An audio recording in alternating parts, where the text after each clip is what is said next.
कभी मैं जागा सपना, कभी मैं खोया सा सच, कभी मैं साथी सबकी, कभी मैं अपना ही रब।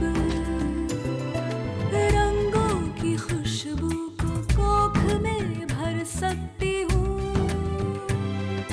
एक नई जान को सांसों में भर सकती हूँ। मैं ये भी, मैं वो भी, मैं कुछ भी कर सकती हूँ। मैं कुछ भी कर सकती हूँ, मैं कुछ भी कर सकती हूँ।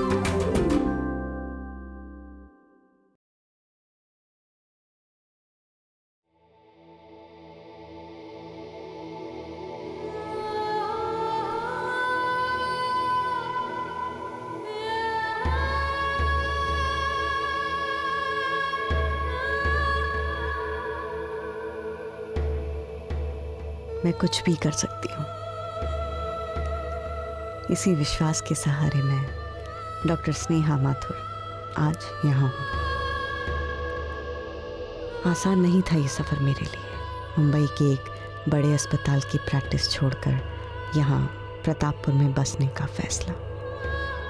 पर गर्व था मुझे खुद पर कि ये फैसला मेरा अपना था, चाहे गलत हो या सही। खुद के लिए हुए फैसले पर कोई मलाल नहीं होता। मुझे कुछ जीतना नहीं था, कुछ हासिल नहीं करना था, मुझे कुछ पाना था।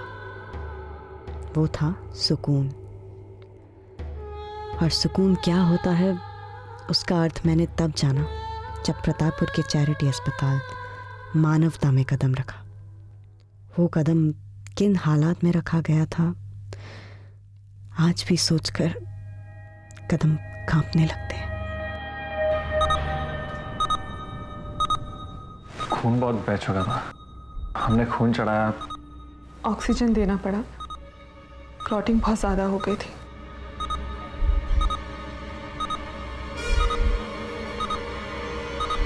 हमारी सीमा बच नहीं पाई।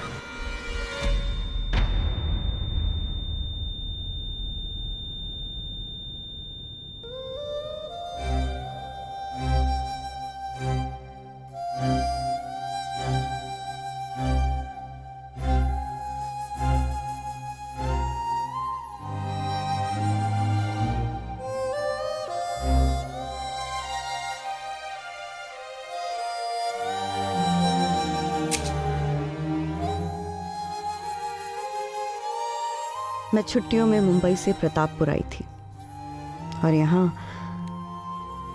मेरी बहन के साथ ये हादसा हो गया। उसके ससुराल वालों को बेटे की ख्वाहिश थी। उस ख्वाहिश के जाल में उन्होंने सीमा की जिंदगी छीन ली। गलत हाथों से गर्भावस्था के 20 हफ्ते बाद जबरन उसका गर्भपात कराया गया। इसके पेट में जो है माँ, वो लड़की है, लड़की। कहा? तो इस बच्चे को गिरवाना पड़ेगा। सीमा दीदी, अगर मेरी बहन को कुछ भी हुआ तो आप लोग कभी चैन से नहीं जी पाएंगे, याद रख दो।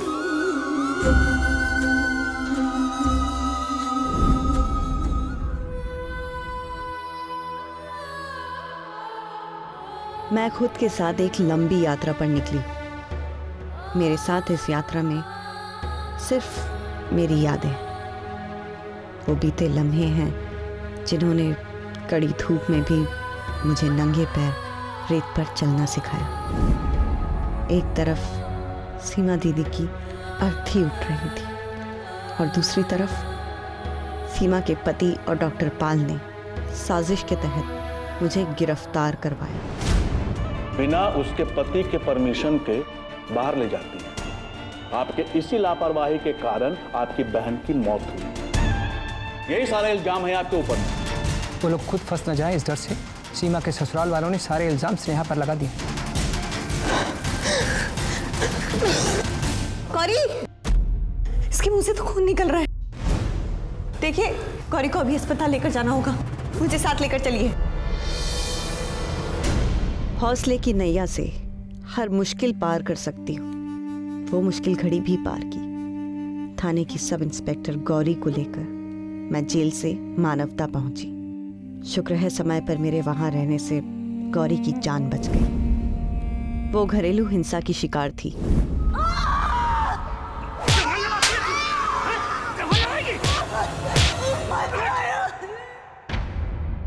प्रतापपुर में अपने चारों तरफ ये सब देखकर मन कई सवाल करने लगा, जिनका जवाब मेरे पास नहीं था। वो गर्भवती है। ऐसी हालत में उसके साथ शारीरिक संबंध बनाया गया। इस उम्र में उसका शरीर ये सब झेलने के लायक नहीं है।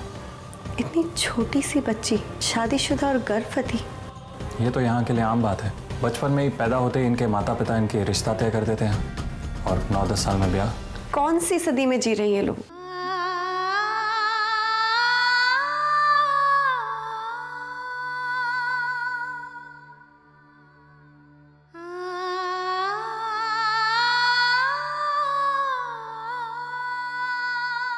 आज तक कोई भी कानून, कोई भी अफसर इसे पूरी तरह रोक नहीं पाया। क्या गलत है, क्या सही है, हम कौन होते हैं तय करने वाले? रुक जाओ। मानवता अस्पताल को तुम्हारी जरूरत है डॉक्टर स्नेहा। डॉक्टर सुमित, मेरे कॉलेज के पुराने साथी। ना मेरे दिल की धड़कन लड़खड़ाए मेरी बातों में, ना जाहिर हो तुम्हारी कश्मकश का राज नजरों से। चलो एक बार फिर से अजनबी बन जाए हम दोनों। चलो एक बार फिर से अजनबी बन जाए हम दोनों। तारुफ रोग हो जाए तो उसको भूलना बेहतर।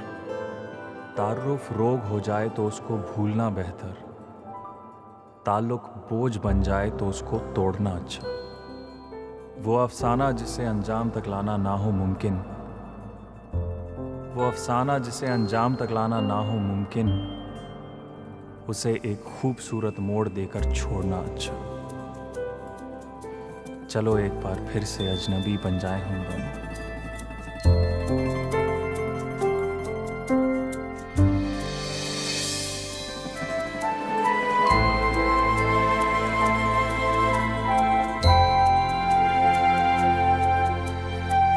हमारे बीच एक अजीब सी दूरी थी जो हमें पास लाकर भी दूर रखती थी। डॉक्टर सुमित मुझसे प्यार करते थे, लेकिन हम दोनों के अलग विचारों ने हमें हमेशा दूर ही बनाए रखा। मेरे मन के नजदीक सिर्फ अर्जुन था। मुंबई में हमारी दोस्ती हुई थी। अर्जुन एक होनहार वकील था और प्यार की वकालत करने का उसका अंदाज कुछ और ही था। आज के इस आधुनिक समय में, यानी के मॉडर्न टाइम्स में, इस अर्जुन ने स्वयं आपको चुना है। ओह, तो बताइए रानी साहिबा, आपके गले में वरमाला कब डाली जाए?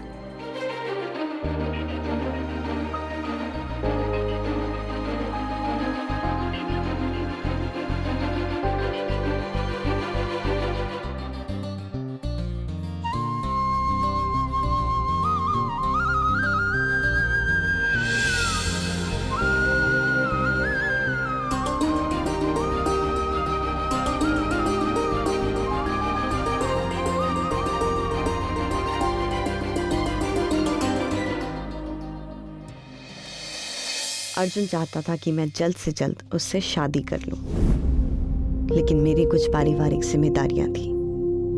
घर की हालत ठीक नहीं थी। मेरा भाई पूरब नशे की गिरफ्त में था। हम चाहे दारू पिए, हम सिगरेट पिए, या चाहे हम गंगा में डुबकी लगाएं, ये हमारी मर्जी। तुम पत्नी हो ना, अपनी औकात में रहो।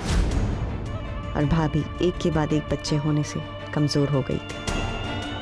घर की हालत बिगड़ती जा रही थी। बेटी बंबई में है, हमको छोटा दिखलाने के लिए कुछ पैसे फेंक देती है और ये उनका गुण गाते हैं। बस पूरब,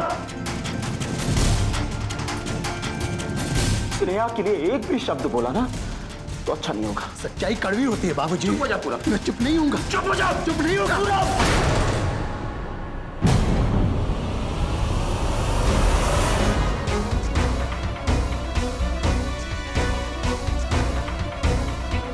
हाथ हम भी उठा सकते हैं मास्टर जी। माथुर परिवार सुख दुख में हाथ थामे एक दूसरे के साथ खड़ा रहा, और ये हमारे संस्कार ही थे कि सब कुछ धीरे धीरे पटरी पर आने लगा। रत्ना भाभी ने बच्चा जरूर खो दिया, पर पूरब भैया को इस बात से बहुत पछतावा हुआ। इंसान तभी बदलता है जब वो खुद बदलना चाहता है। पूरब भैया संभल गए। एक नौकरी तलाश कर अपने परिवार को लेकर भोपाल जाकर एक नई दुनिया बसाने के लिए वो तैयार हो गए। प्रतापपुर में मुझे तो जैसे एक नई दुनिया मिल गई थी। इतने सारे नए साथी जो धीरे धीरे घर का हिस्सा बन गए। पहली बार आपको मुस्कुराते हुए देखा, अच्छा लगा। कोई भी काम हो आप हमें बुला लीजिएगा। मुन्ना, जितनी तुमने हमारी मदद की है ना, इतना कोई अपना भी नहीं करता। बाबूजी, ये मीठी है, हमारे परिवार की नई सदस्य।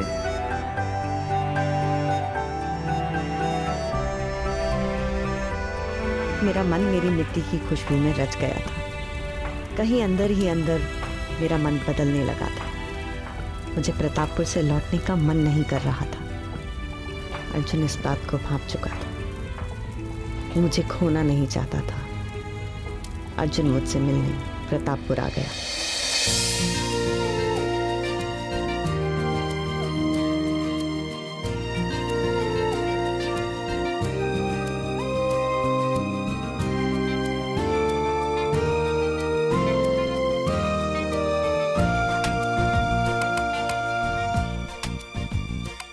बाबूजी, हम दोनों पिछले 2 साल से एक दूसरे को जानते हैं, तो सोचा था कि जब आपसे मिलेंगे तभी इस बारे में बात करेंगे। बेटा, तुमने एकदम मेरी पसंद का लड़का पसंद किया है। पारिवारिक है, सभ्य है, पढ़ा लिखा है। हम इनके माता पिता से मिलकर आगे रिश्ते की बात तय कर लेंगे।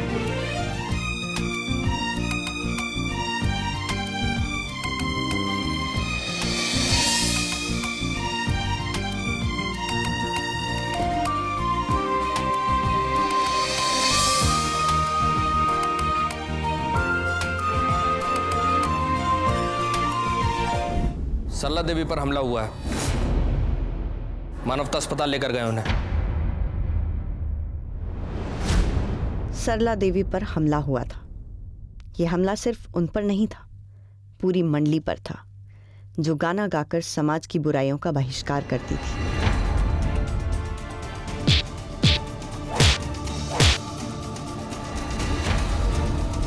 सरला देवी तो बस एक प्रतीक थी।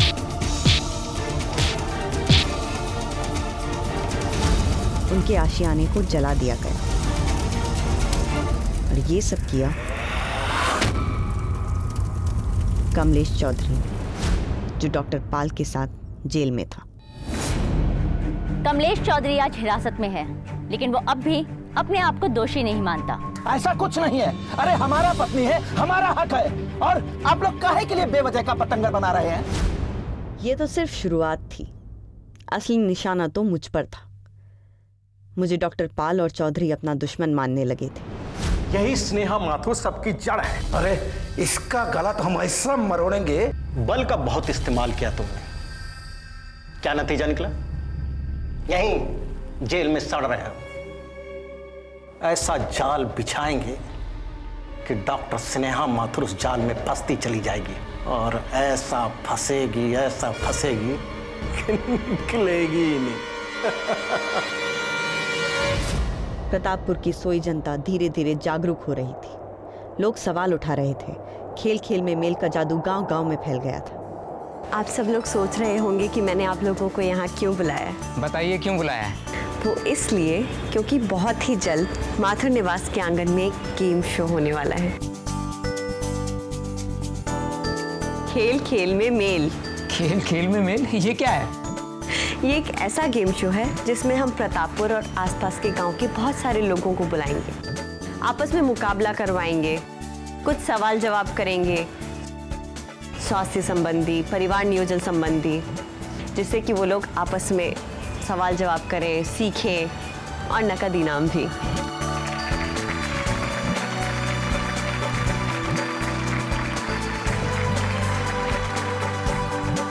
तो डॉक्टर सुमित, डॉक्टर स्नेहा, आप दोनों की टीम तो कुछ भी कर सकती है।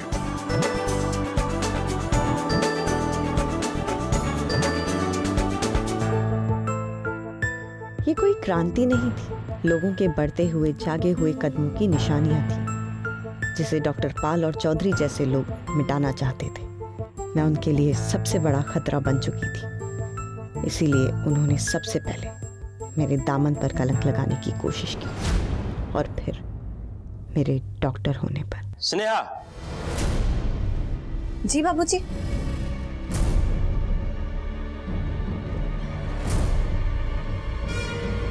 ये क्या है?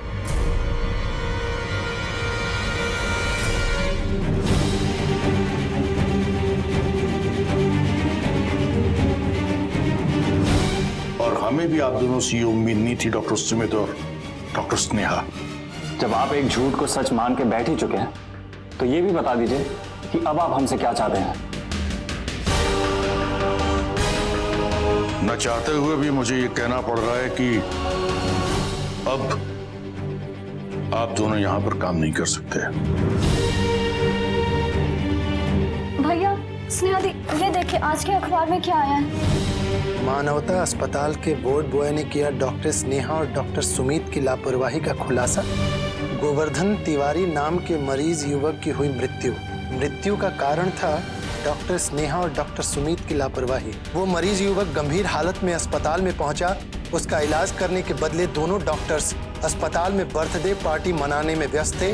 दोनों एक दूसरे की बाहों। पूरा आंगन खामोश हो गया।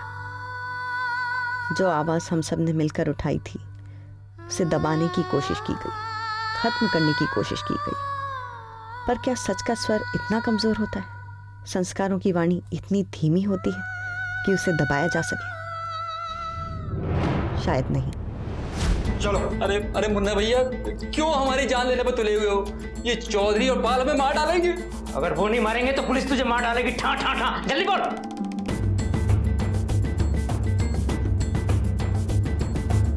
मैं धीरज वार्ड बॉय। नहीं, मैं धीरज डॉक्टर पाल का वार्ड बॉय। डॉक्टर पाल के कहने पर ही डॉक्टर स्नेहा और डॉक्टर सुमित की फोटो के साथ हमने घालमेल किया। किसी और की फोटो पर हमने उनका चेहरा चिपकवाया और वही फोटो हमने अखबार में दी।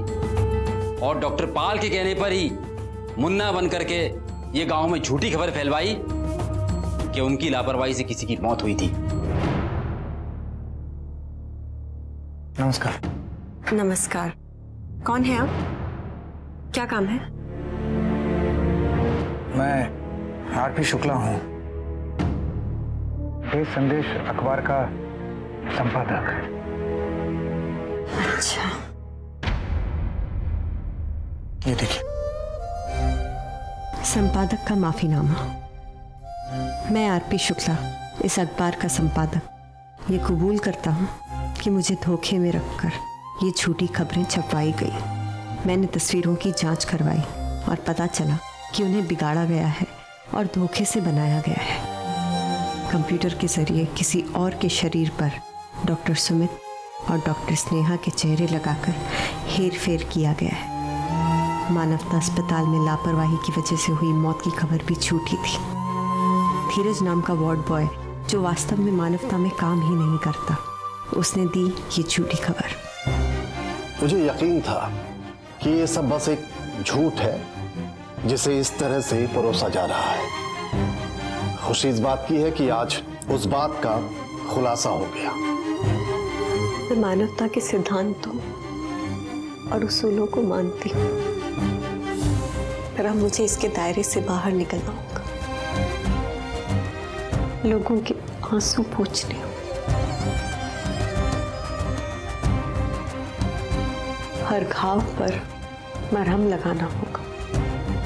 समाज की हर बुराई का सामना करना होगा। सफर लंबा और कठिन है, पर मेरा मानना है कि कदम आगे बढ़ाओ तो ये जमीन अपनी है और पंख फैलाओ तो ये आसमान अपना है।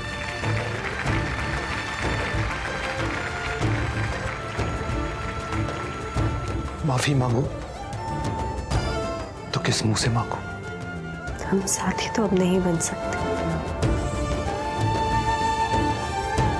पर दोस्त बन सकते हैं।